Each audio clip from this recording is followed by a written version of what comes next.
दोनों हिंदुत्व पे हैं, दोनों में फर्क क्या है?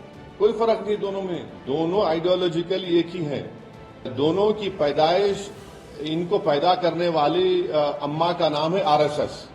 एक को जनसंघ को पैदा किया उन्होंने, बाद में फिर वो 1980 में बीजेपी बनी।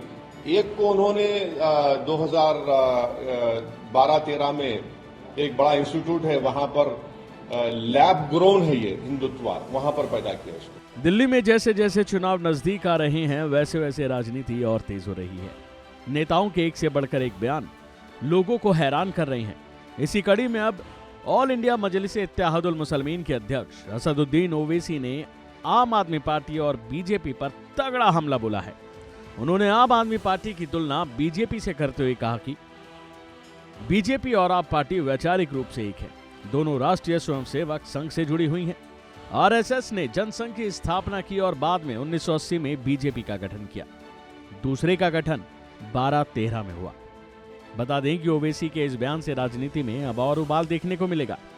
शनिवार को ओवैसी ने मीडिया से बात करते हुए कहा कि बीजेपी आरएसएस का प्रोडक्ट है, भाजपा और आप में कोई अंतर नहीं, दोनों की विचारधारा एक है। आरएसएस दोनों की जननी है। आरएसएस ने जनसंघ की स्थापना की और बाद में 1980 में बीजेपी का गठन किया। दूसरे का गठन 2012-13 में हुआ।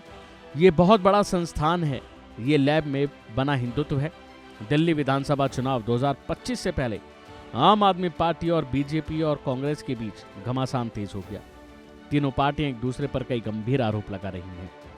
इतना ही नहीं, असदुद्दीन ओवैसी ने कहा कि बीजेपी और आम आदमी पार्टी वैचारिक रूप से एक ही हैं। आरएसएस दोनों पार्टियों की मदद करती है, इनमें कोई फर्क नहीं है, दोनों ही हिंदुत्व को मानते हैं। ओवैसी ने भी कहा कि आरएसएस ने ही बीजेपी और आप को बनाया है। दोनों हिंदुत्व पे हैं, दोनों में फर्क क्या है? कोई फर्क नहीं दोनों में, दोनों आइडियोलॉजिकली एक ही हैं। दोनों की पैदाइश, इनको पैदा करने वाली अम्मा का नाम है आरएसएस।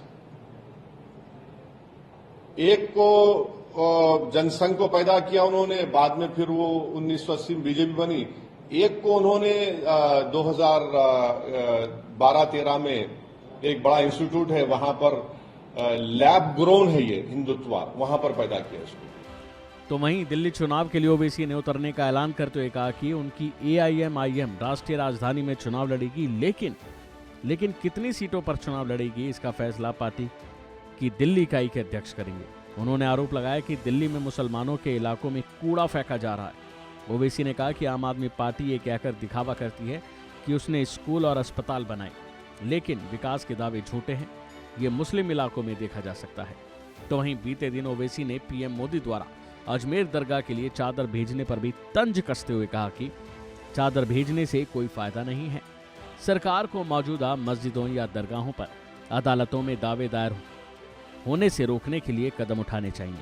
उन्होंने कहा कि चादर भेजने के पीछे संदेश ये है कि सरकार मस्जिदों में आस्था रखने वालों की परवाह करती है, लेकिन बीजेपी के लोग अदालतों में जाकर कह रहे हैं कि ख्वाजा अजमेर की दरगाह नहीं है, जैसा कि कुछ मस्जिदों के मामले में उनका तर्क है। बहरहाल देखना होगा कि आगे राजनीति में क्या होता है। अभी के लिए फिलहाल इतना ही। बाकी अपडेट के लिए बने रहिए वन इंडिया हिंदी के साथ।